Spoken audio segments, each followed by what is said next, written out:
retomamos nuestras clásicas charlas de derecho ambiental, así que hoy tenemos el honor y el gusto, el placer de compartir con un gran amigo, el doctor Sebastián Lloret, que es secretario relator en Ambiente e Intereses Difusos por concurso de la Procuración General del Ministerio Público de Salta, es representante por la Argentina de la Red Latinoamericana del Ministerio Público Fiscal, ha escrito un libro interesantísimo, así que lo vamos a escuchar muy atentamente, y siempre saben, por supuesto, la mecánica que ahora va a informar después Silvia, la doctora Nona.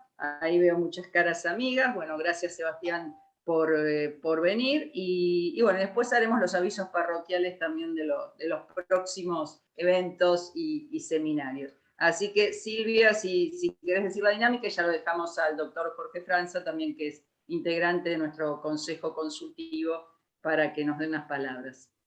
Bueno, ¿cómo están?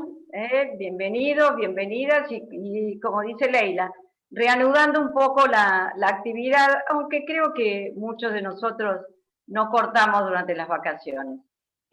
Yo ahora les voy a mandar un mensajito, pero la idea es que a medida que vayan surgiendo preguntas, las escriban en el chat, que sean lo más concretos y claros posible.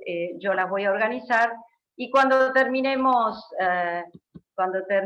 el doctor Lloret con su presentación, vamos a ir intercambiando esas preguntas. Nada más por ahora. Y le escuchamos a Jorge. Bueno, buenas tardes a todas y todos. Es un gusto para mí hoy presentar a un gran jurista, a un gran amigo, con un tema apasionante. Primero lo presento. Juan Sebastián Lloret, abogado, procurador de la Universidad Nacional de Córdoba, profesor universitario en Ciencias Jurídicas, Universidad Nacional de Salta, máster en Derecho Ambiental, Universidad del País Vasco, es colega mío, secretario letrado por concurso público de antecedente y oposición, relator especializado en medio ambiente e intereses difusos de la Procuración General, Ministerio Público de Salta, coordinador académico local de la especialidad de Derecho de Daños, Universidad Nacional del Litoral y Nacional de Salta, coordinador académico del curso universitario de actualización en Derecho Privado, Universidad Nacional de Salta, subdirector de la maestría en Derecho Privado, Universidad Nacional de Salta, profesor de Derechos Colectivos, docente titular en especialización en Derecho Penal, en maestría en Gestión Ambiental y en la maestría en Relaciones Internacionales, Universidad Católica de Salta, UCASAL, materias vinculadas al derecho ambiental, sustentabilidad y pobreza. Director de la especialización en Peritaje Ambiental, Universidad Católica de Salta, profesor de Responsabilidad Ambiental. Subdirector de la Diplomatura en Argumentación Jurídica, Universidad Católica de Salta, profesor de Derecho Contravencional, Escuela de Cadetes de Policía de Salta, investigador categorizado A, Consejo de Investigaciones UCASAL, director normalizador del Instituto de Investigaciones Jurídicas y Sociales de la Universidad Nacional de Salta, miembro fundador del Instituto de Derecho Ambiental y de la Sustentabilidad de la Universidad Católica de Salta, experto para la Oficina Regional del NUMA, Naciones Unidas, en acceso a la justicia ambiental para el sector fiscal en toda la región, proyecto 2016. Consultor externo del Centro de Estudios de Justicia de las Américas, CEJA, en asuntos de litigación ambiental. Autor de artículos, libros de divulgación científica y doctrina argentina, y tanto en Argentina como en el extranjero. Bueno, una de las obras más caracterizadas por él es la litigación ambiental. Casualmente, el tema de hoy, litigación ambiental en el marco del Acuerdo de Escazú. O sea, es un tema sumamente novedoso que a mí me hace añorar en la época en que litigaba, ¿no? Mi experiencia fue en 2003, más o menos, con el plebiscito de Esquel, donde, digamos, hubo una gran participación, se aplicaron los principios de Escazú. También en el caso de Azupa, contra Repsol y YPF, un equipo multidisciplinario integrado por Alberto Bianchi, Eduardo Mertequian y yo en el patrocinio, que fue la primera acción prácticamente en los términos de la Ley General del Ambiente que es en competencia originaria en la Corte. Y también el tema de la Multisectorial del Sur, una ONG que creyó por un desarrollo sustentable, contra la reapertura de la mina de uranio, que felizmente no pudo reabrirse. Son temas interesantes por la complejidad y los frentes que tiene el proceso ambiental. Bueno, dicho esto, presentado el tema, dejo al orador en uso de la palabra. Doctor Lloret, usted está en uso de la palabra. Muchísimas gracias, Jorge, amigo Jorge Franza, y un placer gigante saludar a estas tres diosas del derecho ambiental, Silvia Nona, Leila Devia y Daisy Crom. La verdad es un enorme placer, enorme. Muchas veces uno está lejos de los centros de las usinas de intelectualidad ambiental, pero desde acá intenta transmitir cosas que a veces son muy propias de los lugares, pero que por otro lado son experiencias súper interesantes respecto a la temática más profunda de la cuestión ambiental y por supuesto de la litigación ambiental. Los problemas a veces tienen miradas de escala y nosotros tenemos una escala de recursos naturales muy, muy grande y por lo tanto también eso es un reflejo de elementos de litigación muchas veces extraordinarios, muy grandes también. Es tal vez eso el punto que nos puede encontrar en charlar cosas en común e intercambiar intereses, pareceres, ideas, etc. Yo tengo una pequeña, voy a compartir una pequeña presentación. Ahí está.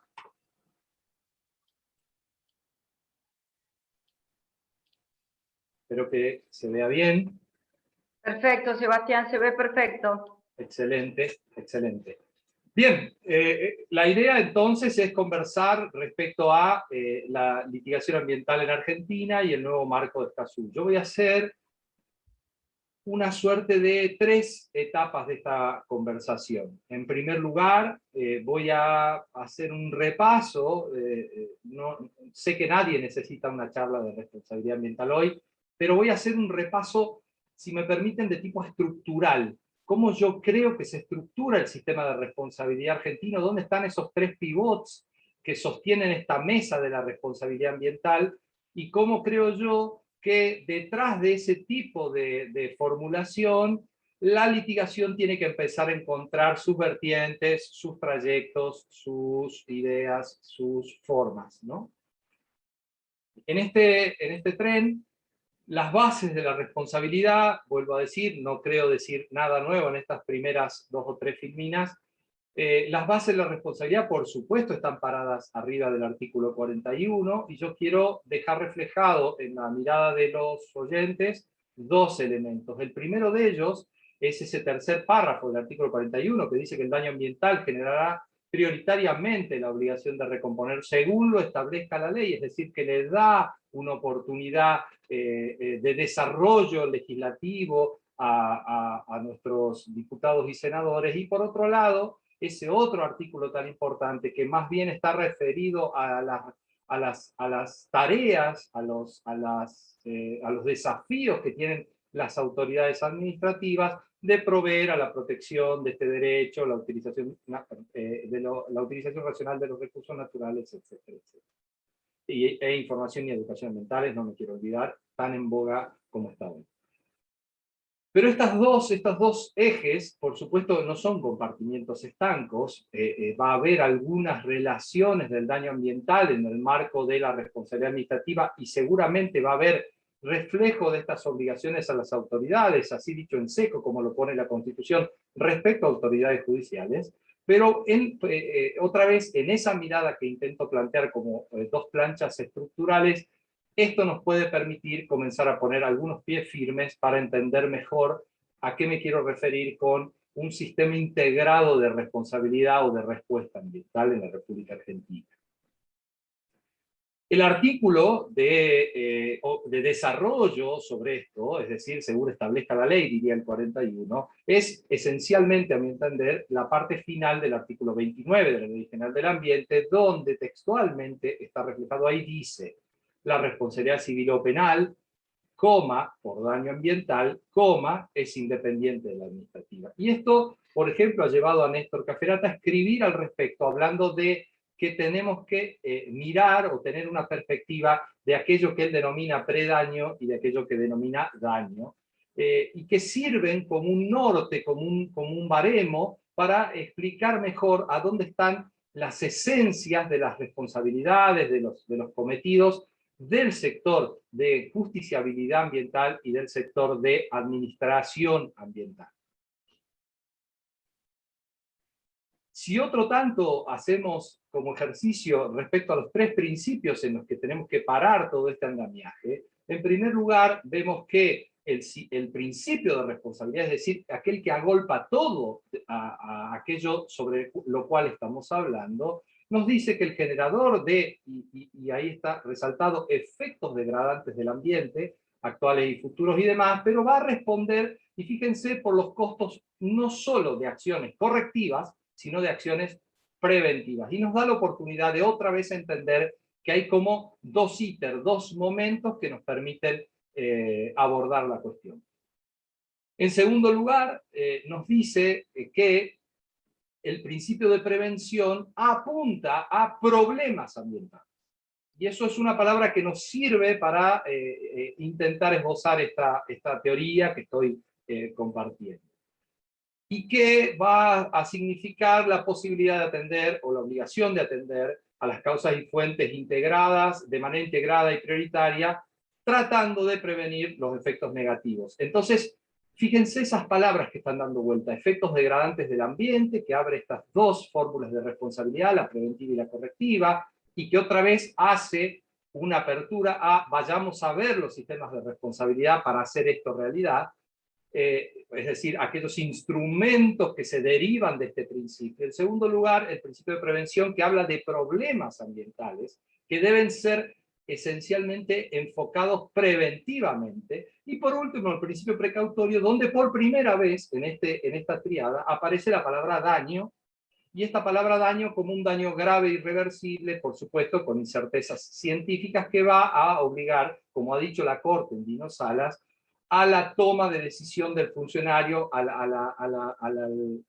la respuesta activa del funcionario, impidiendo la degradación.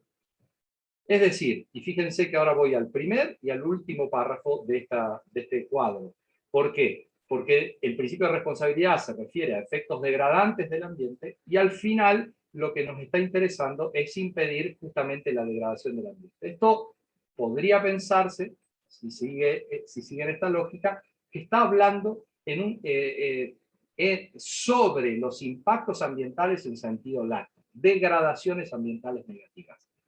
Por otra parte, si hacemos un pequeño salto y nos vamos al daño ambiental propiamente dicho, en el artículo 27 nos va a decir que el daño es toda alteración relevante, es muy genérico, puede provenir de hechos, de actos, de hechos lícitos, de hechos ilícitos, de actos jurídicos lícitos, de actos jurídicos ilícitos, y tanto por acción como por omisión. Es decir, muy genéricamente, de esta fuente puede venir una alteración relevante que modifique negativamente, y ahora sí hay un enlistado, hay una secuencia de porciones de lo que denomina la Corte macro bien, es decir, propiamente el ambiente, y ahí yo hago una especie de pequeña apertura a que lo que estamos trabajando aquí son esas dinámicas y ciclos biogeoquímicos, biosféricos, y además los servicios ambientales, en función de que, como dice la propia Ley General del Ambiente, es la sociedad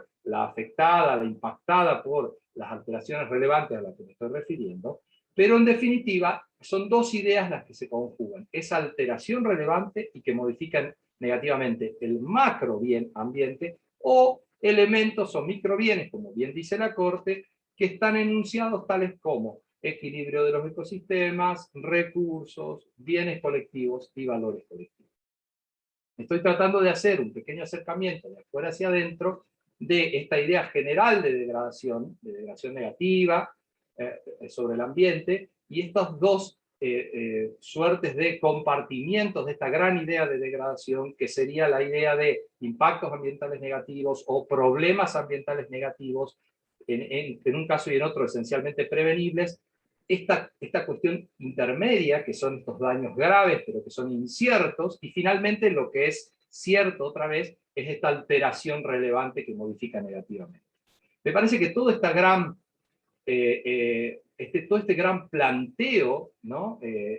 Otra vez, y permítanme la palabra, de estructuración de este abordaje, nos facilita tener categorías para abordar correctamente la responsabilidad ambiental y saber cuál de las fórmulas de reproche, es decir, las administrativas propias de la acción del Ejecutivo o las judiciales, tanto en la responsabilidad o respuesta al daño ambiental en términos civiles como la respuesta en términos penales, debe ser llevada, y quién va a ser el funcionario, el organismo, la institución y los procedimientos en los cuales esto puede ser llevado a cabo.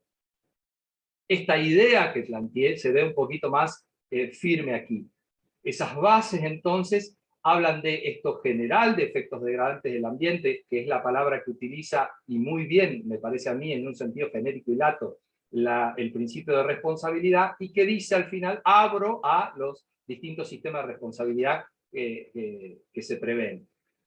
Y aparece entonces el ámbito de la responsabilidad administrativa, que esencialmente se ejerce a través de los instrumentos de gestión y política ambiental del artículo 8 de la Ley General del Ambiente, con dos puntos específicos, que son la evaluación de impacto ambiental en función de esa regulación particular que significa la certificación o declaración ambiental que hace al final la administración, y que tienen todos esos elementos que terminan en definitiva conformando el plan de gestión particular de la habilitación que se ha brindado. Y por otro lado, el sucedáneo, que por ejemplo, estando Betty Crom acá, debo decirlo, está muy desarrollado, aunque con palabras más antiguas, en el Código Minero, que es el control que se va a hacer sobre eso, y el sistema de reproche ante los incumplimientos que de ello pueden seguir. Y ahí las palabras, al final, en ese punto superior derecho, ahí las palabras a las que vengo haciendo referencia. Impactos negativos prevenibles, impactos ambientales negativos prevenibles, que lo podemos sacar, por supuesto, extraer del artículo 10, 11 y 12 de la Ley General del Ambiente en su regulación genérica que tiene sobre el instrumento de evaluación de impacto ambiental. Los problemas ambientales prevenibles, que lo vimos recién en el principio de prevención, y después aquello que viene del principio de precaución, que, como podrán ver, tiene una pequeña flecha porque parece que también se va a colar de alguna manera en lo que vamos a lograr después como reproche judicial, pero son esos daños ambientales, es decir, que coparticipa la naturaleza de la otra porción de respuesta del sistema, si se me permite, de responsabilidad ambiental argentino, que son esos daños ambientales degradantes, por supuesto científicamente inciertos, que ha dicho la Corte, que obliga a una respuesta del administrador, y dice la palabra textual funcionario, a dar respuestas efectivas, evitando esa degradación hacia el futuro. Es decir, la Corte está entendiendo que esto es parte primigeniamente de una suerte de reproche administrativo, sobre todo, y me imagino está pensando en justamente el funcionario habilitante, el funcionario que va a abrir la posibilidad de ejercitar esta acción impactante, pero que no puede quedarse solo allí, porque estos daños ambientales pueden tornarse en realidad, y también ese principio de precaución, y hay mucha jurisprudencia al respecto, va a ser usado también en las formas argumentales y decisorias como principio en las sentencias judiciales de responsabilidad civil. En un segundo plano está ahora a lo que me han convidado en mayor medida, que es que hable sobre la justiciabilidad del daño ambiental. Y la justiciabilidad del daño ambiental, antes de entrar específicamente solo a la responsabilidad civil, debo decir que tiene dos ámbitos, conforme lo dice la primera parte del último párrafo del artículo 29 de la Ley General del Ambiente, que es la responsabilidad civil y la responsabilidad penal por daño ambiental son independientes de la responsabilidad ambiental. Entonces, un primer mojón que estoy poniendo aquí es que en principio, y sobre esto voy a volver, pero en principio, el foco esencial del reproche por responsabilidad civil o por responsabilidad penal están centrados en el daño ambiental, en aquellos, por supuesto, macrobienes y microbienes que he trabajado con anterioridad. También ya había dicho, la responsabilidad civil se fija, se concentra en esa alteración relevante que modifique el ambiente, que modifique negativamente el ambiente y, por supuesto, otra vez sus elementos. Y por otro lado, la responsabilidad penal va a ir sobre bienes jurídicos protegidos, específicamente establecidos como delitos dentro del Código de Leyes Especiales, que otra vez tienen una cercanía con, otra vez, el macrobien o los microbienes en términos de dañarlos ambientalmente. Esto es un poquito más confuso. Yo no voy a entrar en la conversación hoy de cómo el derecho penal ha ido recibiendo, receptando esta forma de pensar que yo estoy proponiendo aquí, porque empiezan a haber algunas discusiones de delitos de peligro, que ya alteraría un poco esto que yo estoy planteando como algo muy estricto y centrado, ¿no? o establecido. Hay otra parte que también me obliga a pensar un poco en función de que los bienes jurídicos protegidos generalmente están más vinculados a la salud pública o a la protección específicamente de los animales, sino de ellos entendidos como elementos del ambiente, como seres del ambiente, sino como seres sintientes, por ejemplo. Entonces, no es tan específico que el daño ambiental sea el elemento de base que justifica el formato que tienen las distintas tipologías de la responsabilidad penal argentina. No obstante, es algo para pensar, porque muy probablemente podríamos tener un derecho, si esto es así y si estas bases están planteadas, podríamos tener un derecho penal de mínima expresión, pero de última ratio, como se plantea en varios de los teóricos del derecho penal, y podríamos tener uno que esencialmente se pone en juego cuando existen efectivamente daños sobre el macrobien y los microbienes. Es una forma de pensar, es una estrategia de pensamiento, es una teoría para plantear.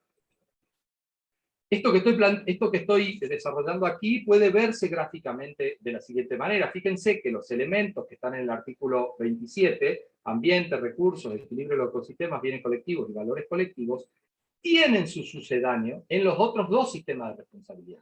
Y que no haya un puente conector entre las distintas facetas o espacios de regulación es un atentado contra la efectividad del sistema de responsabilidad ambiental argentina.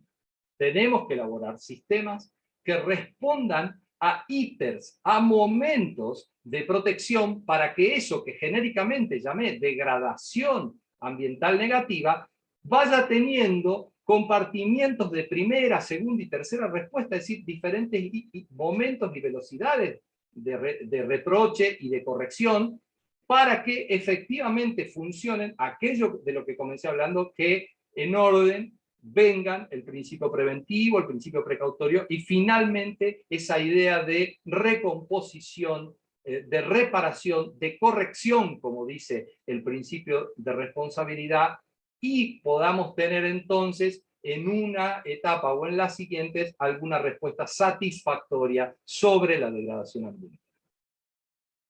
Por supuesto, ambiente solamente tiene como elemento ambiente en sí mismo un reproche penal en la ley 24051 cuando se contamina con el uso de residuos peligrosos. Pero sí, y más abajo, los recursos, los ecosistemas, los bienes colectivos y demás tienen más de un ejemplo que podemos ir a buscar en las normas administrativas de habilitación y de control de los efectos antrópicos de las actividades sobre el ambiente. Bien, dicho esto hasta acá, es como yo dije que iba a dividir en 3 partes, es como he puesto una primera fase, un primer punto, una primera globalidad de algunos temas que quería compartir, otra vez haciendo una suerte, si se me permite, de esqueleto integrado y suficientemente parado en bases y en elementos que van subiendo en su desarrollo, para que se vea como algo, como una amalgama homogénea y coherente de plasmado y de funcionalidad respecto a este primer gran punto de bases de la responsabilidad ambiental argentina. En un segundo momento, dije iba a hablar ahora sí de la litigación específicamente. Y la litigación específicamente está conectada con la justiciabilidad ambiental civil, es decir, aquello que quiero hacer frente a la justicia, aquello que me permite el acceso, que regula cuáles son las facultades y cuáles son las garantías que tengo, cuáles son las posibilidades y demás, abre un gran escenario para conversar de la justiciabilidad ambiental. Y le llamo justiciabilidad porque entiendo yo, y eso está un poco mejor desarrollado, yo no voy a poder llegar a esos puntos por el tiempo, pero está un poco mejor desarrollado en el manual para ceja, que es otra vez, que como han dicho al principio, es de libre bajada y acceso. Hablo de justiciabilidad porque la litigación ambiental es mucho más que solamente ir frente al juez. La litigación ambiental tiene elementos que construyen el caso y que tiene que ver con la opinión social, con la participación social, con mecanismos de reclamo administrativo insertos y para luego ser llevados sus respuestas a la sede judicial. Es decir, es una estrategia que desborda en varias dimensiones el reclamo específico que solamente conocíamos en los términos clásicos de una responsabilidad extracontractual que tenía una demanda, contestación y algunas pruebas y peritos y testigos que generaban la posibilidad de llegar a una sentencia.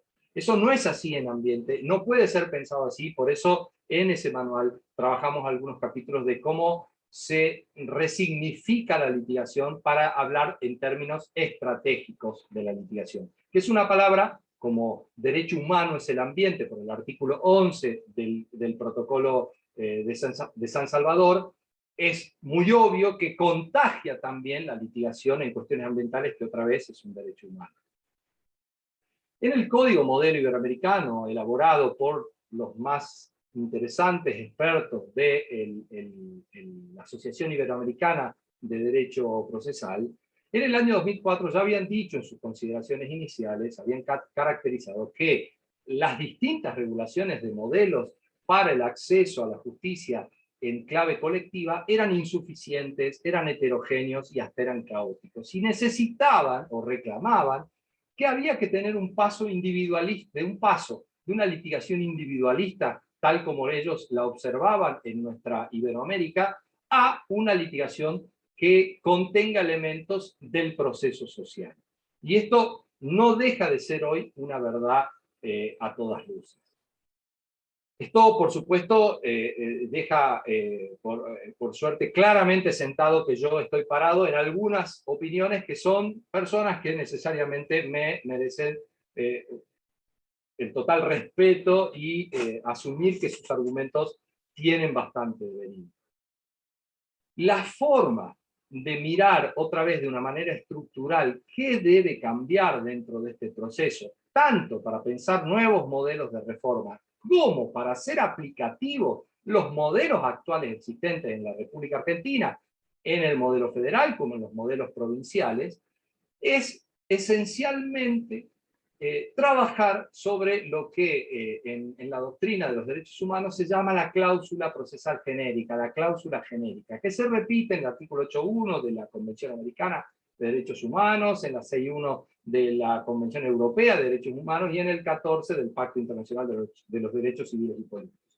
Si uno hace una lectura global y organizada, condensada de estos 3 artículos, entiende que un proceso para cumplir las pautas del acceso debido, del debido proceso, y permítanme la redundancia, debe centrarse en 4 columnas, en 4 patas esenciales. La primera de ellas es el debido proceso, ya ahora sí, en términos de garantía de derechos humanos.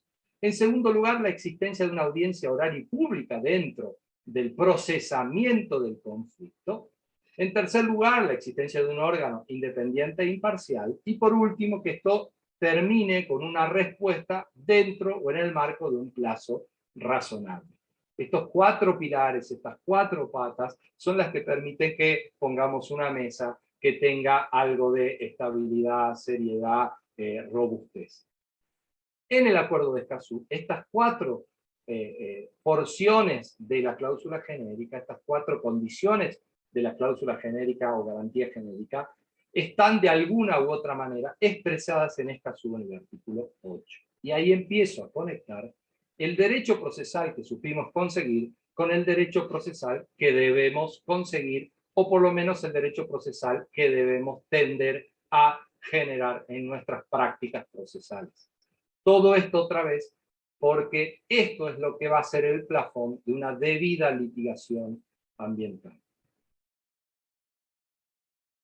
El debido proceso ambiental, primer elemento, surge como rutilante allí arriba. Esto es algo que hemos hablado con Jorge Franza alguna vez ya. Es la necesidad de organismos especializados, administrativos y judiciales. No se puede ventilar elementos ambientales con esa especificidad y esa complejidad que es innata en este tipo de conflictividad en o frente a organismos que no son especializados y que por lo tanto no nos van a dar una respuesta sino más que genérica, seguramente atada a garantías genéricas, pero esto exige de una plasticidad, una idoneidad, una creatividad en los distintos elementos del proceso ambiental que necesariamente llaman a que tengan una especial formación quienes estén de un lado y del otro. En segundo lugar, la conflictividad ambiental exige que el abordaje sea tanto integral como inteligente, y de alguna manera acá estoy siguiendo bases sentadas por Alberto Binder en su tesis doctoral del año 2011, porque tanto en la fase administrativa, donde el conflicto ambiental, de alguna manera, y permítanme, la figura viene creciendo, se viene como esa bola de nieve que empieza pequeña y que va haciéndose cada vez más grande, tienen esa fase del predaño, en las palabras de Néstor Cafferata, la necesidad de construir consensos participativos. Nosotros tenemos mucho de eso: audiencias públicas, acceso a la información pública, participación pública, etcétera, educación ambiental, que van a propiciar que esa bola pequeña que empieza a crecer cuando va rolando, no llegue a momentos en que es indetenible o detenerla genera enormes desventajas sociales y públicas. En cambio, estos peldaños, al momento de llegar a la situación judicial, no nos van a obligar a que lo que hoy está en boga y está totalmente desarrollado en nuestra región, y en particular ya con la aplicación del Código Procesal Penal Federal en Salta y Jujuy, y que seguramente irá creciendo en los próximos tiempos en el resto del país, es decir, se irá difundiendo y aplicando, no es conveniente pensar esta justiciabilidad civil ambiental en términos de una adversarialidad, la palabra difícil, adversarialidad pura y a rajatabla, sino que, entiendo yo, es una invitación a una adversarialidad atemperada. Voy a volver sobre ello, porque no solamente esto está conectado con los medios alternativos de solución de conflictos, sino con el rol que el juez debe cumplir allí dentro. En tercer lugar, la forma de traer instituciones y flexibilidades o reconfiguraciones dentro de procesos clásicos como los que nosotros tenemos regulados es esencialmente el case management. El case management, que ya está expresado, por ejemplo, en las reglas de Brasilia, incluso para sujetos vulnerables, en las reglas de procesos complejos de Puerto Rico, copia textual y traducida de las reglas norteamericanas en el artículo 7, el famoso objeto predominante, que es aquello que obliga al juez, luego de la reforma de sus reglas procesales civiles en el año, si mal no recuerdo, 1999 en Inglaterra, que le dice el juez debe hacer tender la litigación de una manera estructurada y seria hacia un objeto predominante, que es brindar una solución eficiente, justa, razonada a las partes en juego. Y ahí debe poner sus poderes en funcionamiento, ahí debe poder poner sus poderes en dirección. Y por supuesto en Estados Unidos los distintos estándares de actuación que están regulados justamente en las reglas de acceso a la justicia, tanto colectiva como en procesos complejos. Fíjense, y ahí hay una invitación o una pequeña pastillita, si uno mira las reglas y estándares norteamericanos, también va a encontrar que ellos son muy conscientes de que la litigación no es solamente el ingreso de la demanda por la ventanilla, sino que hay un montón de elementos que confluyen y que conforman todo lo que tiene que ver con una litigación compleja. Prensa, vinculación con la sociedad, expectativas sociales, etc. Y por fin, el anverso, el otro lado de la moneda de esto, que es la litigación estratégica y colaborativa. No podemos pensar al abogado, y máxime al abogado que hace reclamos ambientales, con una idea de adversarialidad extrema.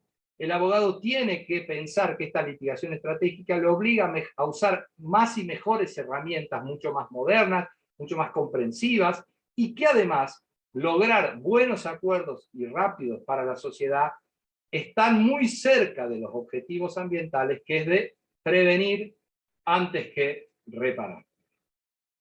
Cosas que están dichas dentro del Acuerdo de Escazú, por ejemplo en el punto 8.7, son la facilitación, los incentivos, los mecanismos de apoyo, como la asistencia jurídica gratuita, la eliminación de barreras para personas vulnerables, la traducción de idiomas dentro del proceso, la protección a los defensores de derechos humanos ambientales, etc. Hay un montón de cosas que le están diciendo al litigante ambiental que no es un litigante cualquiera, que no está llevando un caso cualquiera, sino que hay ciertas exigencias en su práctica que deben ser mudadas, que deben ser mutadas y que deben ser reaprendidas o por lo menos puestas en funcionamiento para llevar correctamente estos casos de interés público.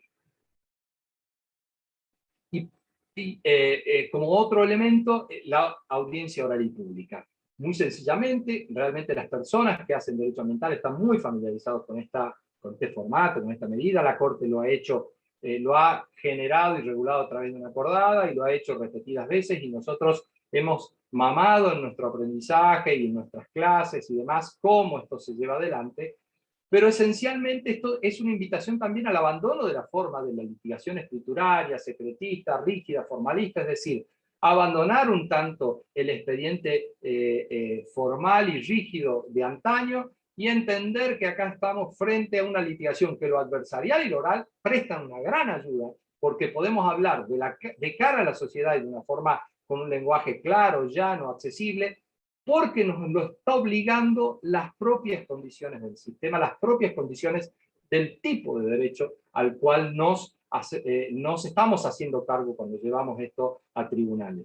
Participación democrática, la audiencia oral y pública también es un ejercicio de acto republicano, la efectividad que obtiene, porque hay un mayor conocimiento, una mayor apertura a la sociedad de qué se está haciendo con respecto a las cuestiones de su interés, permite una mayor divulgación también de cómo es la litigación, cómo se lleva a cabo, cuáles son los elementos esenciales, y no termina siendo una cosa de claustros, expertos, cerrados en núcleos muy pequeños de compartimiento de conocimiento, y finalmente asegura un mejor y mayor acceso. Nosotros vivimos hoy una situación donde las nuevas tecnologías han irrumpido necesariamente en nuestro ejercicio profesional, y estas nuevas tecnologías, por supuesto, también tienen un valor y una exigencia que nos va a abrir puentes también a una menor intermediación. Las audiencias no han terminado completamente de abrir todo aquello que se está discutiendo. Otro tanto, por supuesto, ha hecho, y no quiero olvidarme de algunas cuestiones que sí son positivas y rescatables, como por ejemplo los registros de procesos colectivos, donde uno puede ir y conocer qué tipo de objetos se están llevando a juicio, cuáles son los objetivos, quiénes son las partes, cómo se está discutiendo, cuáles son las resoluciones esenciales que ahí se están dictando. Si a esto sumamos otra de las acordadas de la Corte Suprema, donde nos obliga a ir a audiencias públicas y celebrarlas y tal, es todo una cuestión que confluye a que haya una mayor democratización del acceso a la justicia ambiental. Las nuevas tecnologías van a ser otro tanto más, a mi entender, en función de que es mucho más masiva la posibilidad de la intervención, el conocimiento, la participación, etcétera, en distintos sujetos interesados para este problema. Otro de los puntos súper interesantes para conversar es la independencia judicial. Y acá permítanme hacer un poquito de hincapié en la condición que, si mal no recuerdo, y aquí estoy haciendo un poquito de memoria, no algo que estaba preparado para esta clase, había unos trabajos de Pigretti que hablaba de esto. Él decía, el juez no es alguien externo del caso que le traen a su despacho, el juez es parte del problema, es un afectado en el problema, y si lo queremos poner gráficamente, el problema ambiental entra por su ventana, entra por la ventana de su despacho y llega a su casa y afecta a sus hijos, su familia, sus seres queridos, etc. Es decir, tener esa vieja idea de independencia judicial donde la persona está totalmente ajena y distanciada en su condición y a través de sus sentidos del problema que le traen, es un imposible, es una idea del siglo XVIII. El derecho ambiental, así como dice Néstor, herético, mutante, descodificante y tal, esta complejidad no hace otra cosa que pensar en que tenemos que tener nuevas formas de respuesta ante nuevas formas de problema. Y el juez no es alguien ajeno. Entonces, ¿qué tipo de independencia podemos pedir del juez? Lo que quiero centrar, y que he dicho ya en ese manual de lo que hablábamos hace un momento, es lo que necesitamos es una independencia de los poderes fácticos. Ese es el elemento central de cuál es la posición procesal del juez, el juez que garante aquel proceso en el que está entendiendo. Y esto no es casual o no es una producción mía, esto es un punto trascendente cuando la Corte Interamericana considera en sus fallos dónde está centrada la independencia de los jueces. Y dice esto, de los poderes fácticos. Más allá de otras consideraciones que hace, eso es lo que debemos preservar para tener un sistema de procesamiento de casos judicial que sea creíble, que sea legítimo, que sea democrático. Entonces yo juego con mis alumnos generalmente para decirles dos cosas que utilizo como artefactos para llamar su atención, para llamar a su suspicacia.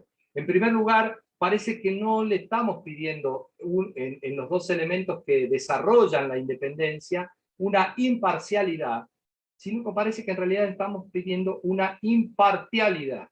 Es decir, el juez respecto a las partes, debe estar absolutamente alejado. Otra vez vuelvo al principio general, debe moverse con independencia de los poderes fácticos, que pueden estar claramente encarnados en una parte u otra.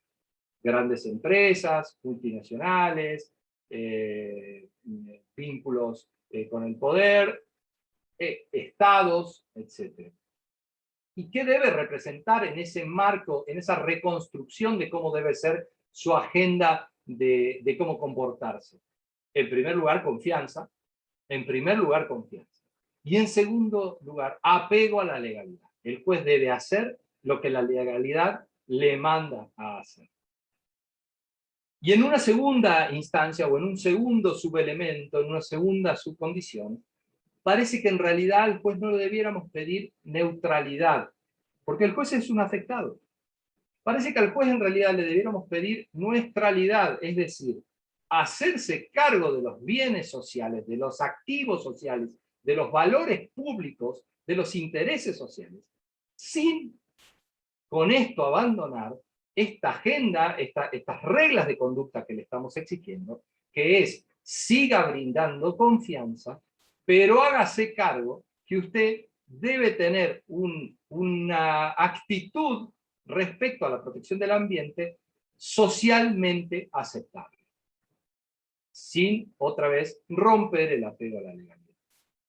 Y de estas dos cosas que estoy planteando, me parecen que hay algunas pinceladas, algunas derivaciones que nos lo hacen ver de esa manera.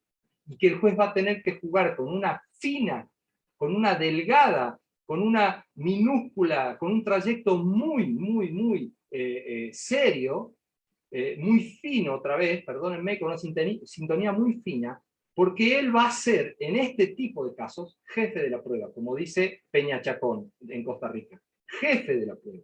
Es decir, ante pruebas complejas, que las partes no las van a poder o conocer, o producir, o conseguir, en función del marco de complejidad al que está enfrentado, va a tener que ir a buscar algunas herramientas que la ley, por supuesto, empujadas por la condición material del derecho ambiental, en lo procesal, abrirle algunas facultades que va a poder llevar a cabo en su procesamiento del caso. En primer lugar, las famosas y conocidas inversiones de la carga de la prueba, donde cuando normativamente encontremos que hay ciertas posibilidades, otra vez reglamentarias, que le permiten llevar autónomamente una decisión de que por derivaciones de las regulaciones ambientales no es la parte, por ejemplo, reclamante la que debe traer esa prueba,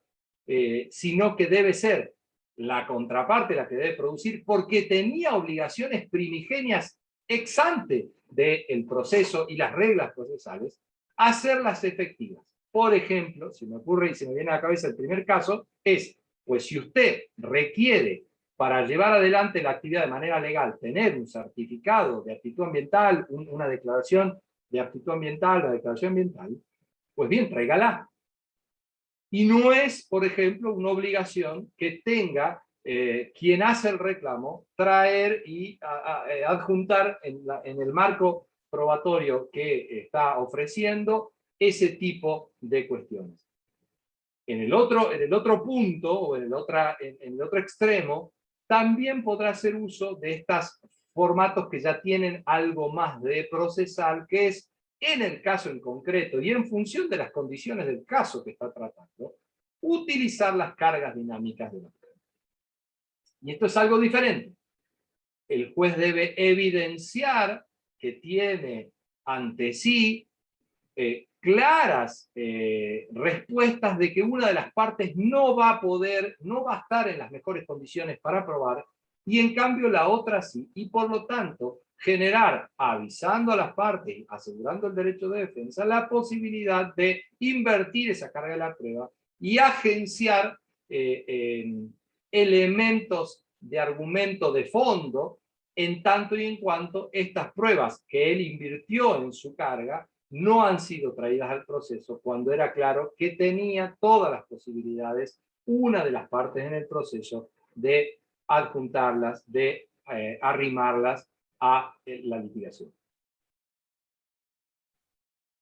Otro llamado de atención, otra luz amarilla respecto a este rol nuevo del juez, son las medidas provisionales. El artículo 8, numeral 3, inciso D de Escazú, el juez no solamente tiene aquellas dos funciones de inversión de la carga y cargas dinámicas a las que me referí recién, que también están impactadas en nuestro Código Civil y Comercial argentino, reformado en el 2015, perdón, sino que también tiene algo que resulta muy interesante y que va seguramente a abrir en la aplicación de esta ley de aceptación, de esta ley de ratificación de Escazú, ley 27566, que es la idea de que el juez tiene la posibilidad de ejercitar tutelas urgentes preventivas. Muchas veces, o no son pruebas que han sido arrimadas y que pueden ser resueltas con las dos anteriores facultades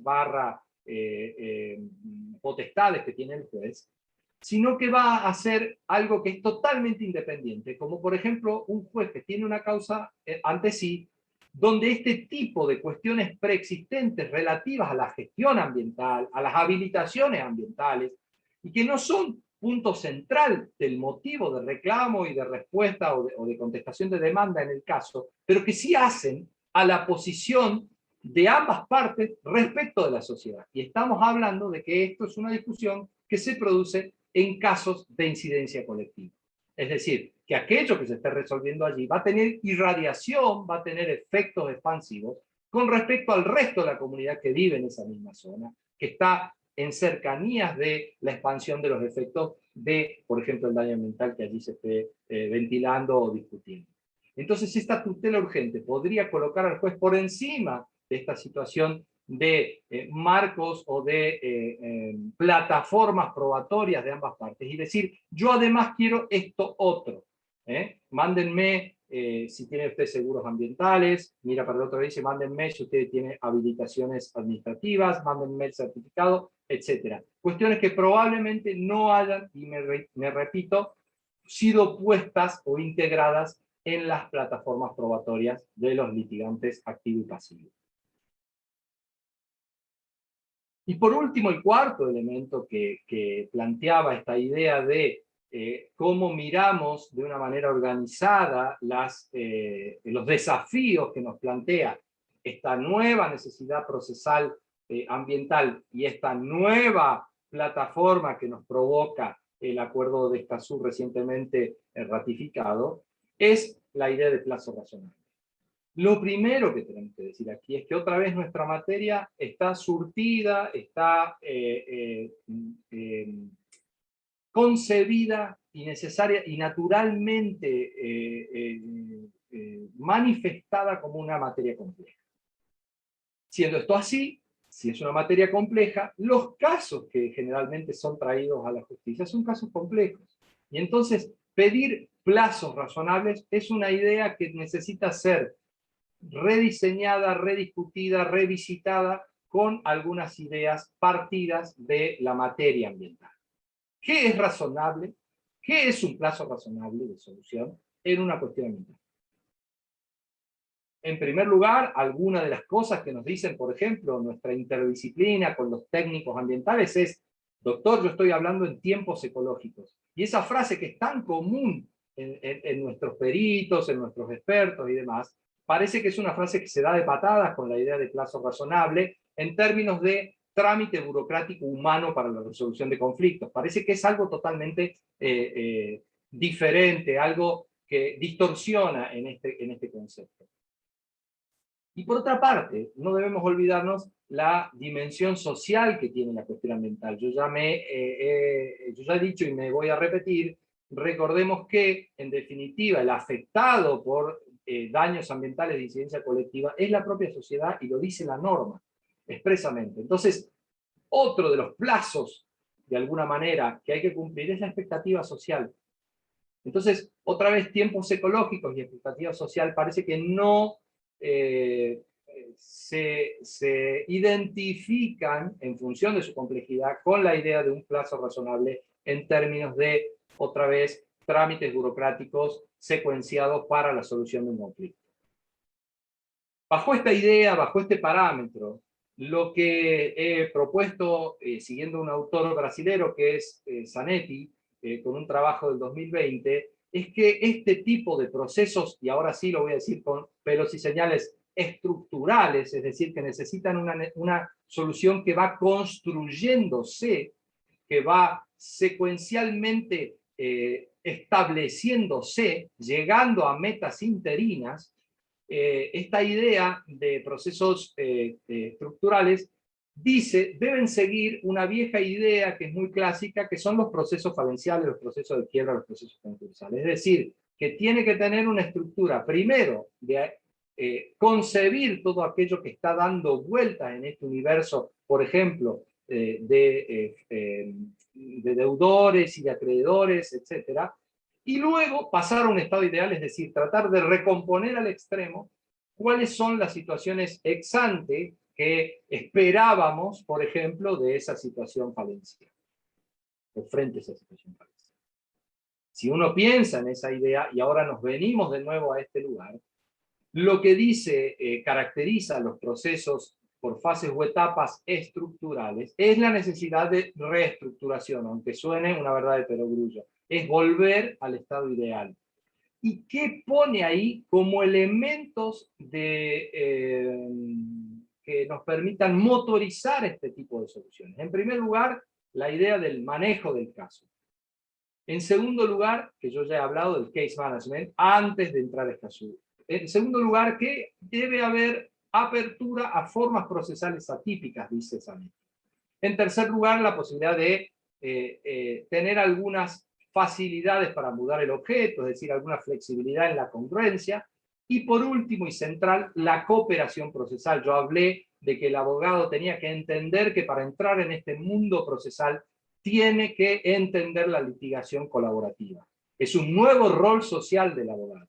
No es el rol del litigante acérrimo que entiende cuestiones patrimoniales y particulares, sino que es un abogado que tiene nuevos retos que tienen que ver con lo social.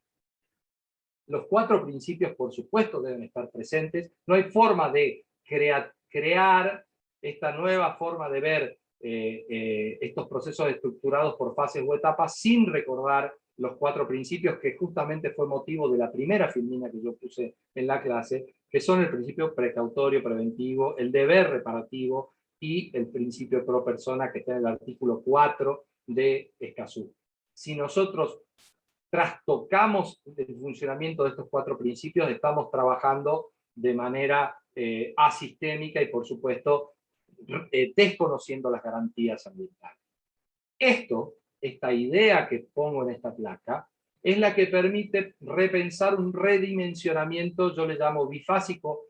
Hay algunos colegas que me han dicho, no lo llames así, es muy eléctrica la remisión, pero yo le llamo proceso bifásico, es decir, proceso en 2 fases, en 2 etapas. Ese proceso en 2 etapas y Escazú se encuentran, se aunan, se hermanan de una forma muy natural. Y yo lo voy a mostrar en algo que por supuesto no puede ser motivo de esta conversación con ustedes, porque realmente creo yo es casi motivo de explicar lo que yo puse en el manual o explicar lo que explica un profesor en una secuencia de clases de procesos ambientales. Pero sí lo puedo hacer muy gráficamente. Fíjense cómo puede verse ese proceso en 2 fases estructurales. La primera fase es, recordando aquello que yo tomé de Zanetti para los procesos estructurales y complejos brasileros, pero traído ahora específicamente al proceso ambiental con Escazú, que en Brasil no rige y en cambio en nuestro país sí. El primer objetivo, ese objetivo esencial del que yo hablaba cuando hacía referencia al juez inglés en la reforma de 1999, ese objetivo predominante es la tutela inmediata de o la debida gobernanza o la incolumidad ambiental y su restablecimiento. Ese es el objetivo en Escazú. El segundo objetivo es, lograda esa tutela inmediata, es decir, satisfechos las expectativas sociales, las expectativas o las necesidades ambientales, es decir, puesto otra vez la situación en su carril, la segunda parte es, por supuesto, implementar esa restitución a la que se ha llegado al estado previo al conflicto ambiental y compensar a las víctimas o afectados. Esto, si se reestructura así, la sociedad entiende que más rápidamente, en un plazo razonable, empezamos a encontrar respuestas con legitimidad social. ¿Qué tenemos que estudiar? ¿Qué tienen que estudiar, a mi entender, humilde entender, cuando aborden esto para una reforma, para una litigación en particular, para una opinión técnica, etcétera, etcétera, etcétera, para un análisis o lo que fuera? Es que en el primer tramo de esta fase estructural tenemos un montón de elementos que condicionan cómo debemos hacerlo y que los vamos a poder introducir tanto porque están regulados, como decía Jorge Franza, en una ley que entró al derecho interno argentino, pero por otro lado, utilizando los mecanismos de flexibilidad y manejo judicial del caso de este case management que yo mostraba es muy propio de los países anglosajones, pero que también ha entrado con mucha fuerza en las reformas adversariales en nuestra región del subcontinente. Yo voy a hacer un repaso muy por encima, no puedo desarrollar cada uno, pero para que tengan una idea en concreto y lo puedan visualizar. Legitimación activa amplia, todos esos números que están ahí son citas del Acuerdo de Escazú. Legitimación activa amplia, órganos estatales especializados, implementación de medios electrónicos para el público, mecanismos de apoyo a personas o grupos vulnerables, medidas de eliminación de barreras, uso del intérprete o traductor, mecanismos de sistematización y difusión de las decisiones. Luego, ¿cómo eso se pone en funcionamiento? Procedimientos públicos y transparentes, medidas de facilitación de la prueba del daño ambiental, medidas cautelares y provisionales, mecanismos alternativos de solución de controversias en asuntos ambientales, decisiones fundamentadas y escritas. Ahí yo voy a hacer una lectura, pero voy a volver sobre el punto que está resaltado en verde. Tanto la posibilidad de impugnar, recurrir en cuanto al fondo y al procedimiento, cualquier decisión adversa en contravención al ambiente, en particular contra la información y participación pública. Y la posibilidad de impugnar y recurrir en cuanto al fondo y al procedimiento, decisión, acción u omisión que afecte o pueda afectar de manera adversa al medio ambiente. Yo voy a hablar sobre ese punto. Otras cuestiones que están allí jugando son los mecanismos de reparación, la atención a personas afectadas y las medidas de ejecución y cumplimiento. Y si ya vamos a lo que comúnmente llamaríamos ejecución de sentencia, tendríamos algunos instrumentos, algún arsenal que nos permitiría atender esta etapa o esta fase con mayor eficiencia, tales como la restitución al Estado previo al daño, restauración, compensación, pago de una sanción económica, satisfacción, garantías de no repetición, atención a personas afectadas, instrumentos financieros para apoyar la reparación y medidas de ejecución y cumplimiento. Si uno piensa, coloca, antecede de esta manera, es muy probable que pueda empezar a entender a qué tiene que recurrir, a qué tiene que echar mano para llevar una litigación correcta. Y por otro lado, el juez que debe atender para ordenar, encarar, direccionar su litigación con un manejo judicial correcto. Yo decía que quería centrarme un segundo en estos dos puntos que están ahí como corridos y uno resaltado en verde.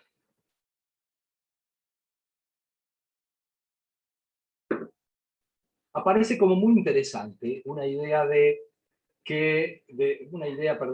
superación a través de Escazú de lo que yo estaba planteando como una idea estructural original, bastante estanca y tratando de tener un énfasis pedagógico más que todo, o de claridad, en cómo se plantean nuestro sistema de reproche, nuestro sistema de responsabilidad en las tres fases de lo administrativo, esencialmente al predaño, a la prevención, y más bien el correctivo, con una idea de esencialmente la recomposición que está en nuestra Constitución y su sucedáneo en las normas reglamentarias. Amén de que también es correctivo, por ejemplo, cuando una empresa en el marco de su plan de gestión hace ajustes, por ejemplo, tecnológicos, etcétera, o en función de accidentes geográficos que debe saltear y demás, que, vuelvo a decir, son reajustes en sus procesos productivos o en la implantación de un proyecto a futuro. Pero pareciera que lo que Escazú está mirando es que esta facultad de impugnar y recurrir tiene dos grandes fases. Una primera fase, que es el acceso a justicia por problemas, por ruidos, por fricciones en la gobernanza. Y parece que hay una segunda parte, que es otra vez impugnar y recurrir, es decir, el acceso a justicia en término amplio, ¿no?, administrativo y judicial, hacia efectivamente ya las acciones, omisiones, decisiones que afectan o puedan afectar de manera adversa al medio ambiente. Es decir, en términos muy sencillos del derecho argentino, daños ambientales. Nosotros tenemos mucha litigación en uno y en otro sentido. En Argentina no solamente se discute por falencias que provocan o ponen en riesgo de daño ambiental a un ambiente o elemento ambiental determinado, sino también hay mucha otra litigación que tiene que ver con incumplimientos a la gobernanza ambiental. Falta de estudios de impacto, no celebración de audiencias públicas, irregularidades o incumplimientos respecto a la participación pública, etc. Y esto significa que vamos a tener que construir un amoldamiento para no hacerlo impeditivo, sino hacerlo justamente efectivo, hacerlo veloz y hacerlo que funcione con mayor facilidad respecto a aquello que yo planteaba. Vamos a tener que pensar en distintos procesos que, por supuesto, muchos de ellos son existentes, y yo lo digo en el manual, acciones de inconstitucionalidad, acciones contencioso-administrativas, etc., pero con la remodulación que implica el acuerdo de Escazú. No podemos tener procesos que no sean públicos, que no sean transparentes, y muchas veces los procesos contenciosos administrativos que se siguen luego de la instancia administrativa no cumplen estos estándares. Y entonces me parece que ahí hay un gran desafío, sobre todo en esto que reitero otra vez, lo que sería el acceso a justicia en sentido amplio, en términos de ajustes para la buena gobernanza, ajustes para lograr un correcto, un debido Estado de Derecho ambiental. Me parece que ahí las cosas que teníamos bastante aceitadas van a tener que tener algún replanteo, alguna estrategia nueva, alguna reforma, etc. Me parece que es un punto a pensar. Bien, déjenme que mire el tiempo que me resta, no, estoy bastante bien. Silvia.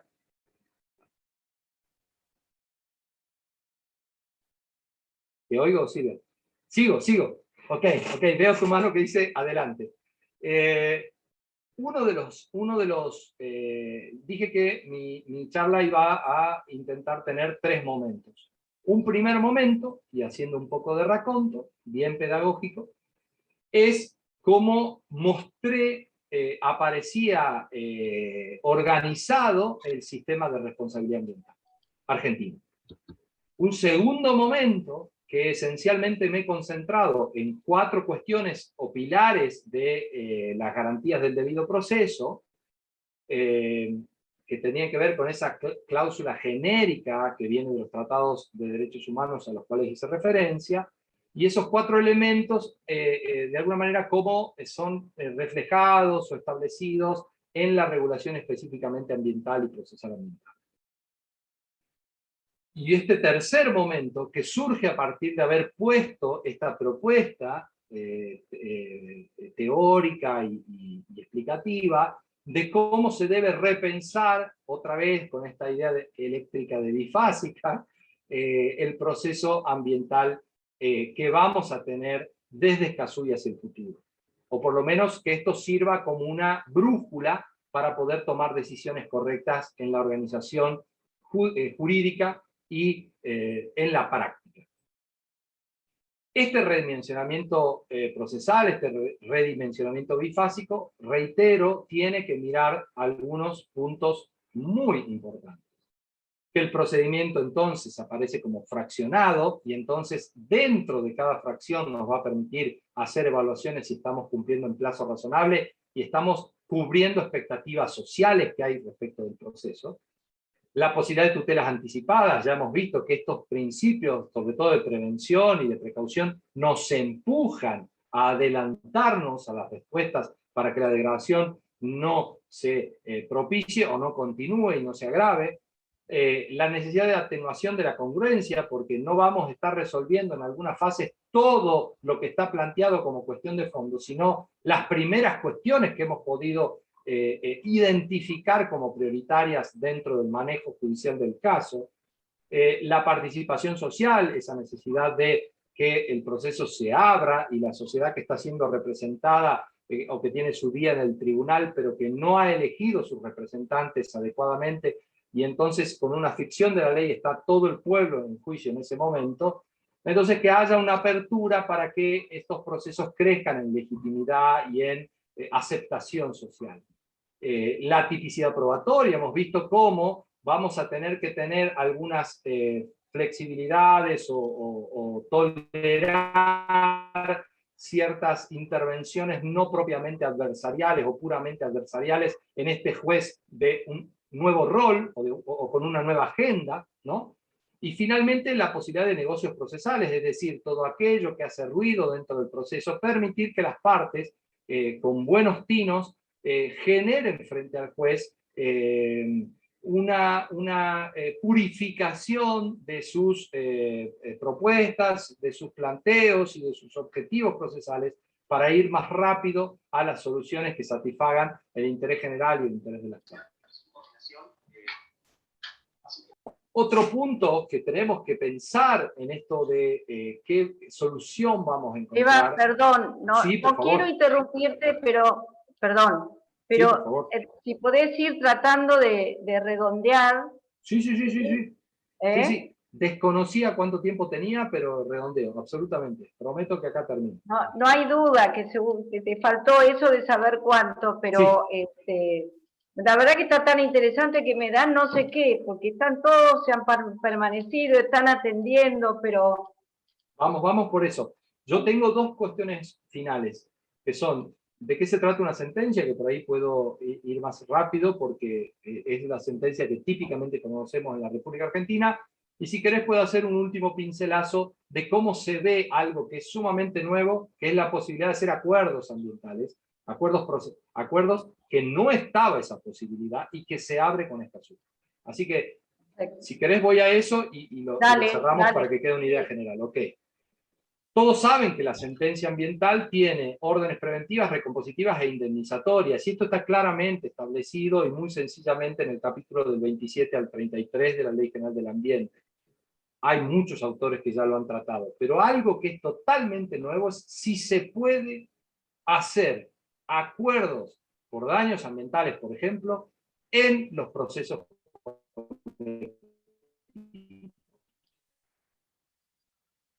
Piénsese en tres cosas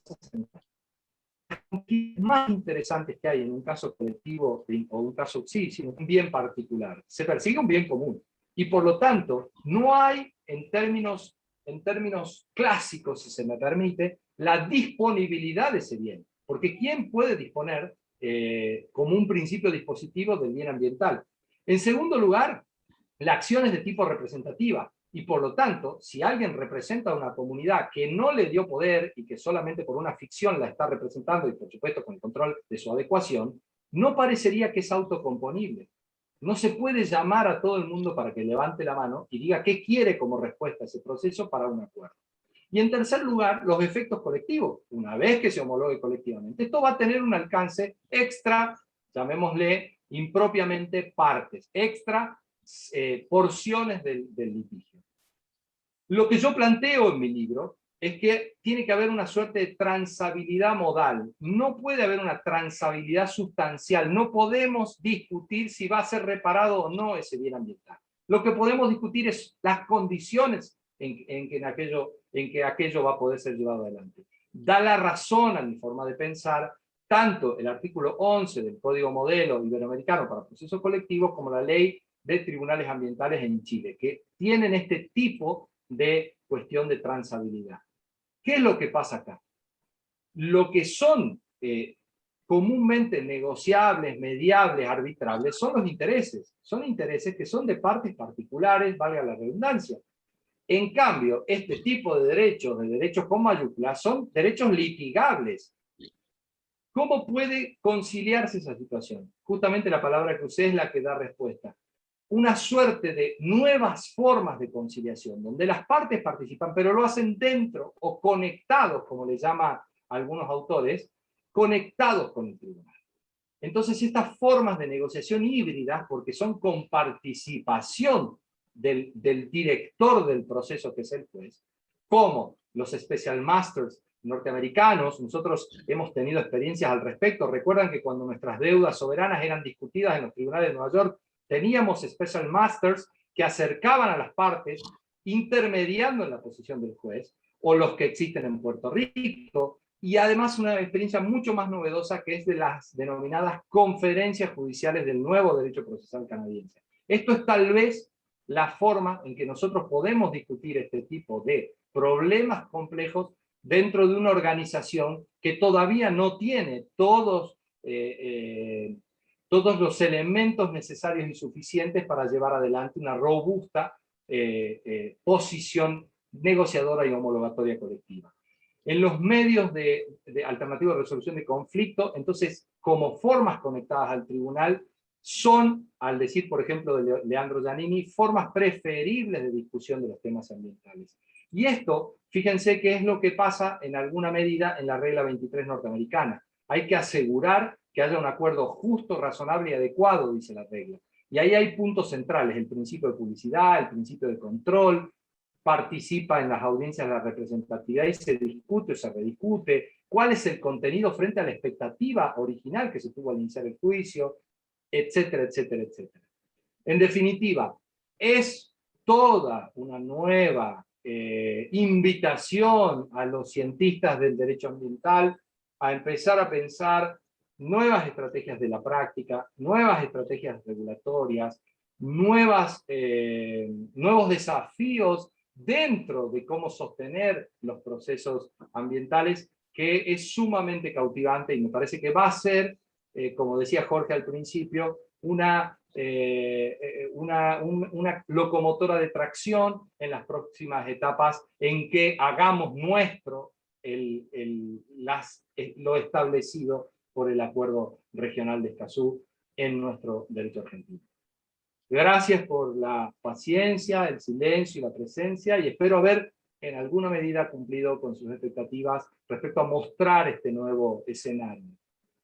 La verdad, Seba, no, gracias de nuestra parte, porque la verdad ha sido tan generoso en compartir todo este conocimiento, todas estas ideas, algunas de ellas muy innovadoras, muy provocadoras, y además por tu generosidad, no sé si todos lo han advertido, pero cuando puedan ver el Power en la página, nos has compartido el link de tu libro, no cualquiera sí. Comparte de tal forma un libro, así que muchísimas gracias, y te cuento que hay dos preguntas.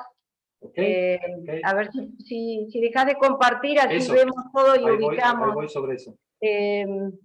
A ver, una de ellas es, que fue en el principio de tu charla, que vos algo mencionaste, y ahí se me está yendo. ¿Cuál es el fallo de la Corte Suprema que obliga a funcionarios a dar respuesta para evitar la degradación ambiental? El fallo Dino Salas trabaja, el fallo Dino Salas trabaja la idea procesal del principio de precaución. Y ahí dice, son los funcionarios. Entonces, si ustedes recuerdan la primera o segundo slide que mostré, hacía una flechita y decía, no, yo lo ubico arriba, pero no significa que no tenga conexión procesal abajo. Es decir, en el momento en que vos ya estás ejercitando la responsabilidad ambiental en tu discusión, hacer uso procesal, si me permiten el sentido lato, del principio de precaución es por supuesto aconsejable incluso.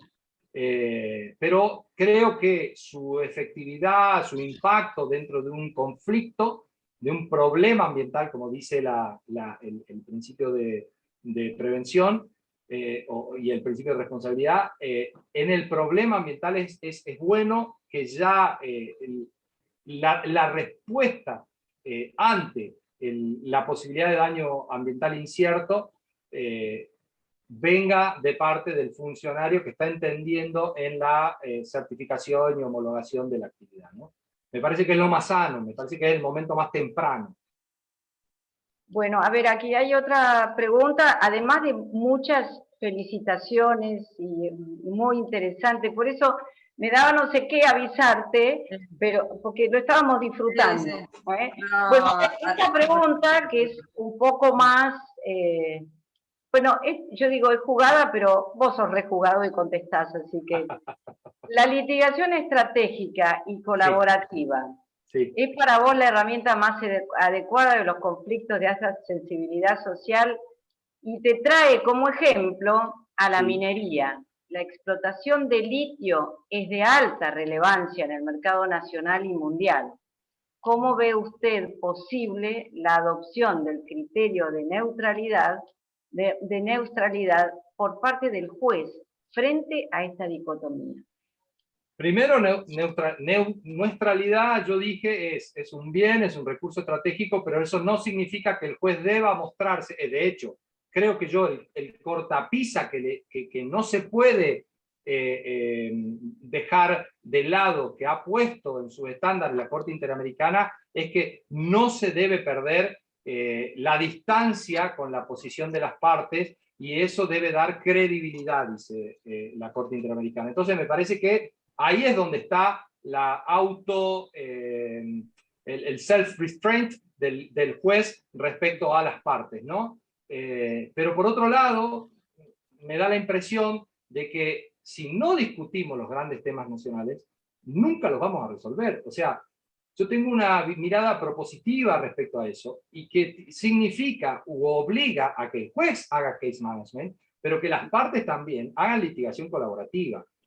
Y eso no es, eso, permítanme, voy a hacer una digresión y una mirada personal, no es lo que uno encuentra en la litigación cotidiana. Yo llevo muchos casos, litigo muy seguido por el cargo que me toca, y no es lo que uno ve. Hay una litigación adversarial de tipo, no sé la palabra exacta, pero es una palabra que habla de acometimiento con el adversario, que no va a poder permitir dar frutos en la litigación colaborativa, estructural, constructiva de las cuestiones más álgidas de la política de protección ambiental y de la política de desarrollo productivo nacional.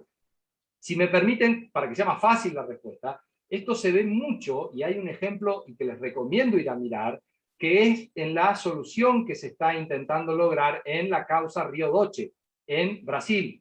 En la causa Río Doce, Brasil, el proceso estructural se ve en toda su dimensión, en la faz administrativa, en la faz judicial. El Ministerio Público está en el medio porque debe controlar los intereses generales de la sociedad que se están ventilando ahí adentro, y que no debe permitir que se homologuen cuestiones que vayan en contra de los intereses generales de la sociedad, es decir, de las personas que están encontrando que van a ser resueltos sus conflictos pluriindividuales o multiindividuales, pero dentro de un conflicto en el que no participan. Entonces, todos los actores están llamados a tener una nueva agenda de trabajo, un nuevo formato a establecer en sus posiciones procesales.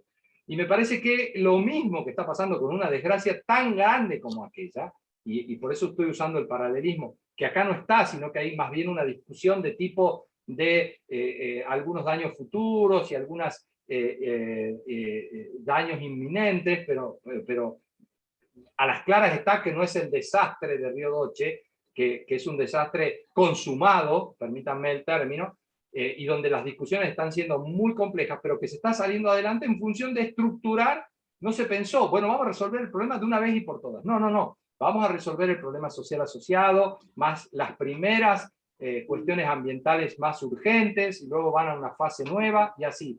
Y hay una suerte de conexión o puente entre aquello que se discute administrativamente y que se judicializa para ser homologable, es decir, para ser controlable. Y ahí me parece que hay una experiencia de la que se puede ir y abrevar, ¿no? Sí. De todos modos, esto requiere mucha madurez y pensar que estás planteando algo así como de ganamos todos si no pierde ninguno. Y trabajemos todos de que no que gane uno, gane otro, más, menos. Si ganamos todos, aunque no sea en la medida que cada uno quisiera para mostrar la diferencia, estamos ganando todos. No creo que haya otra manera. Yo no creo que los conflictos ambientales, sobre todo los conflictos ambientales muy agudos, sean sean pasibles de una solución día-noche, ¿no? Blanco-negro. No creo que pueda ser posible eso. Yo creo que lo que estos casos, en estos casos se invita al decisor a tener especiales condiciones de manejo del caso y de manejo de la litigación, orientación de la litigación, para que haya la mejor solución posible. A mí me parece que esto que digo yo, que podría haber hecho hace 2 años, que yo estuviera hablando, sacando los pies del plato, digamos, y todo el mundo me criticase, me parece que acaba de insertarse una veintena de países y acaban de 12 países ratificar un acuerdo que dice, muchachos, hagan métodos alternativos de solución de conflictos. Entonces ya puedo hablarlo y decirlo tranquilamente cuando antes me podía presentar algún reclamo airado de alguien que tuviese una idea distinta, que yo no podía decir eso. Ahora lo dice un acuerdo regional, además ratificado por mi país. Entonces, si ahí está puesto, significa que es una herramienta, es una facultad, es una potestad que está disponible. Y si está disponible, significa que es legítima. Y si es legítima, significa que hay que ver en qué casos y con qué modalidades y condiciones puede ser puesta en actividad. Entonces, lo que yo trato de mostrar es que no puede ser, porque tengo algún temor también y alguna precaución de que, si se puede mediar, y se apliquen los métodos de mediación tradicionales que yo encuentro en los casos individuales civiles o penales, etc. Eso no va a poder ser, por eso traté por lo menos de dejar sentada que mi posición es que hay que usar métodos híbridos, ¿no? Conectados, métodos en conexión con el más de mediación, me gusta hablar de facilitación, en este caso. Facilitar. Sí, son una suerte de... Sí, Leila, sí, perdón. Sí, no, perdón, no te quería interrumpir. No, vos no creés igual que, porque yo creo en un ante, por supuesto que lo que vos planteás es interesante y es lo que tiene que ser, y me parece que es hacia donde va la actividad judicial. Pero en el proceso de toma de decisiones, que es lo que a mí me gusta mucho del artículo de Escazú, esa participación en el proceso de toma de decisiones no puede ser un ex ante, no siempre llegar a que el juez tenga que homologar ese proceso, esa participación en el proceso de toma de decisiones, ¿no? Yo creo que ahí también el Estado como que tiene que hacer también un mea culpa y estructurarse, así como vos estructuraste y muy bien toda la estructuración del litigio, la estructuración de la política pública tendría que tender a tener un modelo similar. Bueno, sí, va a haber conflictos que va a ser imposible, pero si no, vamos a estar constantemente requiriendo y podemos llegar a caer no siempre en una solución como la que vos planteás.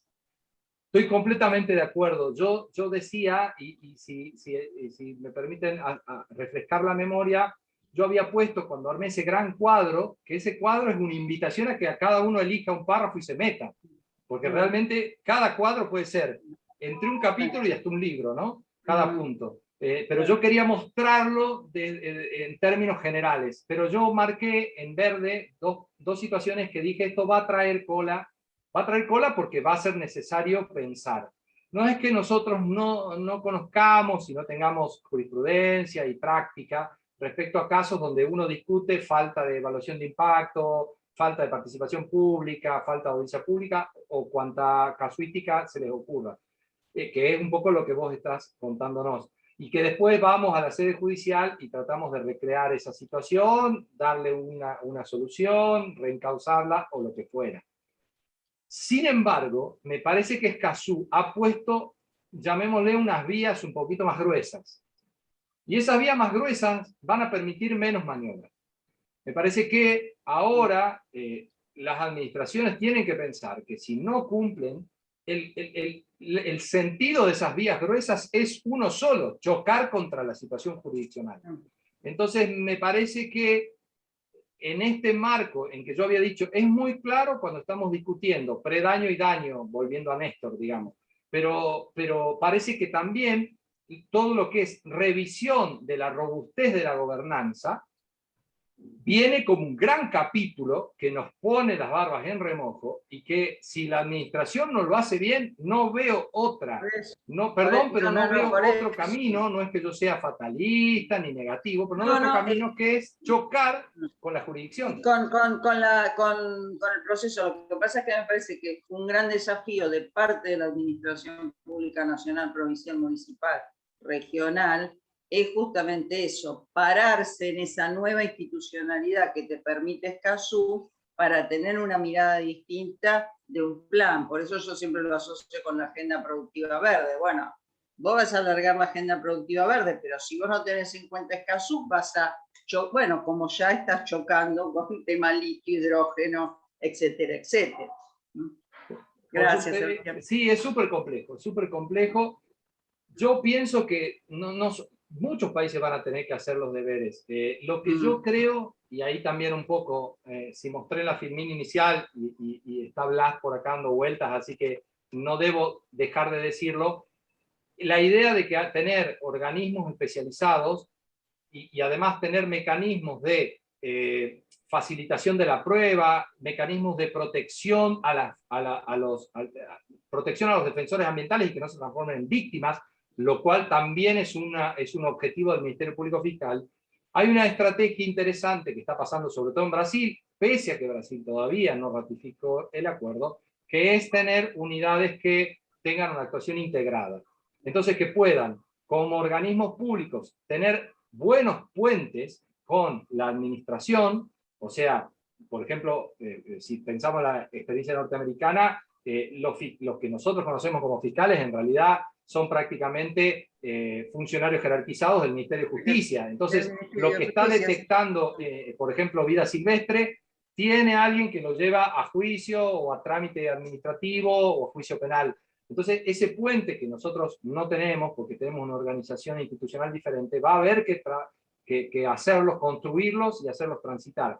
Porque si esto que yo quise poner primero, que el sistema de responsabilidad ambiental, a mi entender, es uno solo, que divide de alguna manera responsabilidades institucionales y ejercicios debidos institucionales, entonces me parece a mí que en la lógica necesitamos reconstruirnos ahora que tenemos, como muchos de ustedes dijeron, la oportunidad y además el desafío de hacerlo frente a Escazú, empezar a replantear estas cuestiones. Que eso no significa que las ONG sigan teniendo su lógica de litigación social, eso no significa que el defensor del pueblo y otro tanto, pero necesitamos tener algunos elementos de robustez probatoria, de protección a la víctima que es vulnerable.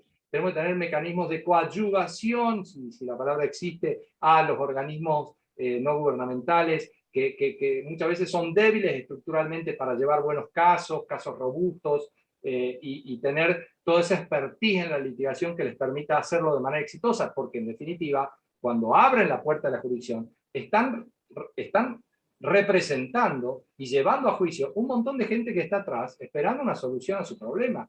Entonces, el desafío es complejo, la situación es compleja y por lo tanto hay que tener respuestas más nuevas, más innovadoras y en definitiva más complejas. Entonces, me parece que nos invita a repensar un montón de cuestiones. A ver, Sebastián, tenemos una última pregunta, pero además yo no quiero dejar de resaltar que todo esto que estamos comentando, para mí tiene una pata muy importante en la Ley de Educación Integral, ¿no? Porque estamos hablando de funcionarios, muchas veces hablamos de jueces, ahora no tanto, pero quienes estamos hace un poco más de tiempo, y a mí me tocó desde la administración hacer declaraciones en juzgados federales, había jueces que no conocían la ley ambiental que se estaba aplicando. Y creo que todavía hay de esos funcionarios, tanto en el Poder Legislativo como el Ejecutivo, y por qué no en el Judicial. Entonces, esto de impulsar, aunque sea breve, esta semillita de la educación ambiental integral, va a ayudar a que, por ejemplo, jueces que no lo conocen, se enteren de este convenio de Escazú, porque algunos ni siquiera saben pronunciar la ciudad, ¿sí? Entonces, creo que estamos en un buen momento, en el momento del intercambio y además de esta educación básica, que desde ya va a necesitar del interés de cada uno de estos funcionarios, que pueden ir marcando una diferencia en el antes, en el durante y en el después, como para indagar un poquito más y llegar a esto que me encantó cuando hablaste de la actitud de los jueces, ¿no? Y yo siempre pensé que el juez es juez y parte, y también hiciste hincapié en los trámites burocráticos, y relacionado con esto está la pregunta, esa última que hacemos y cerramos, que es, que dice, quiere consultar al doctor, ¿cómo aplican el rol de un juez más activo en el proceso penal? Ahí es, bueno, el motivo de la charla de hoy era un juez más activo en sede civil, no en sede penal. Yo, acá sí, corresponde que yo haga diferencias de tipo, de mi forma, de mi formación, de mis convicciones. Yo tengo para mí, ustedes vieron que, por ejemplo, en la teoría del conflicto y de cómo abordar escalonadamente el conflicto, cité a Alberto Binder. Yo pienso que el derecho penal debe ser un derecho de última ratio. Y en ambiente, la obligación como derecho humano, más allá de que hay gente que discute si es un delito de lesa, eso todavía está en discusión ahí en La Haya. Hay mucha gente que está haciendo mucho esfuerzo porque esto sea considerado como tal, es decir, un delito internacional de lesa. Entonces veremos, en ese contexto veremos, pero hoy, aquí, ahora, lo que es derecho humano es la recomposición, es la vida sana, el ambiente sano, la preocupación de que el resto de los derechos humanos exista la posibilidad de ejercerlos plenamente y que esta cuestión como trascendente del ambiente que nos impide estar saludables o alimentarnos o producir o lo que fuera, si no está bien tratado, es decir, que niega el resto de los derechos, como dice la Corte Interamericana, es el derecho humano al ambiente sano. No es el derecho humano de repercusión penal para la punición del el ilícito penal, salvo en esos elementos, en esos hechos que son trascendentes, y por eso yo dejé planteado que cuando está vinculado al daño y además a la infracción penal, no me cabe duda que el derecho penal debe ponerse en marcha. Pero esta idea de un juez activo en sede penal, a mí me hace algo de ruido, porque creo que la respuesta está en las acciones civiles, aún en sede penal, aunque el nuevo Código Civil dice que cuando la responsabilidad es objetiva, esto debe ir a parar a los juzgados civiles, es decir, es una de las formas de no operación de la prejudicialidad, y por lo tanto las cuestiones ambientales civiles recompositivas deben ser discutidas en sede civil, y ahí es donde está el problema. Si nosotros queremos un ambiente mejor, hay que recomponer lo que está, y cada cosa que provoque nuevas degradaciones, ir rápidamente a discutirlas, repararlas, ponerlas, satisfacer víctimas, satisfacer el ambiente, ponerlo otra vez en debida, en su caja. Y será problema adicional discutir las condiciones de punibilidad de una persona que ha hecho un hecho que, por supuesto, por ser última ratio en mi forma, en mi concepción, requerirá de algunas respuestas adicionales aflictivas con respecto a el contaminador, el degradador, el que ha tenido conductas fraudulentas con impacto ambiental o lo que fuera, según el futuro código que sepamos concebir, código penal me refiero ahora. Entonces, yo eso lo he dicho muchas veces, pero para mí el eje sigue siendo reparar. Administración boba que habilita y no protege, no controla, no reconduce, no ajusta, no exige nuevas tecnologías, no exige nuevas medidas.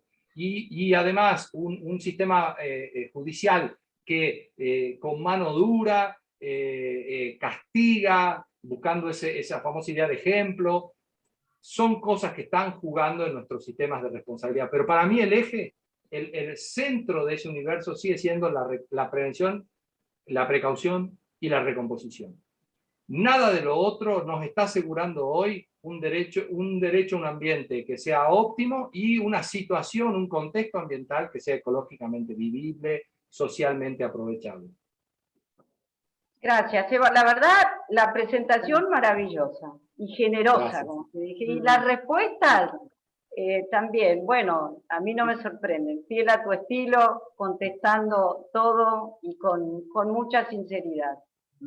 Y muy novedoso y creativo. Y por eso voy a tomar unas partes para, yo vuelvo a insistir, cómo tiene que ser el proceso de participación en la administración, cómo cambias la cabeza un poco del proceso participativo en la elaboración de las políticas